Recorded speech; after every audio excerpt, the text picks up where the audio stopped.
Proverbs 3, verses 5 and 6.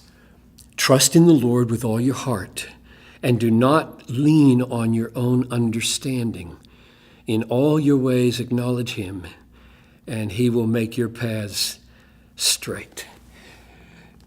That verse probably is the one that my mother quoted most often in writing me when I was in college and graduate school. She was just put, without even writing out, she'd put Proverbs 3, 5, and 6. And I think it's because the main aim of the verse is to walk in a straight path. That means she didn't want me, and I don't want you, and God doesn't want us to veer off the path into disobedience or into a wasted life or into anything that would dishonor him. That's the goal. He'll make your paths straight to obedience, straight to everlasting joy, straight to a God-honoring life. And he says there are 3 steps to get there, right? First, trust in the Lord with all your heart.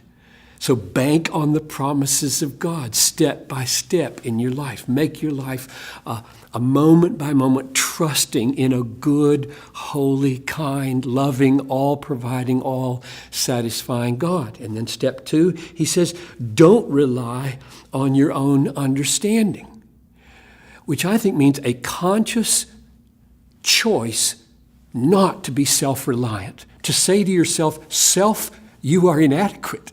Brain, you can't come up with enough wisdom on your own. You have to turn away from self-reliance. Of course, that doesn't mean that you don't think and you don't plan. It just means you don't bank on it. The horse is made ready for the day of battle, but victory belongs to the Lord. So even in the midst of our planning and thinking and using our minds, we're leaning on something else. We're not leaning on our own resources. And then the third one is, in all your ways, acknowledge him, which I think means, the Hebrew says, in all your ways, know him.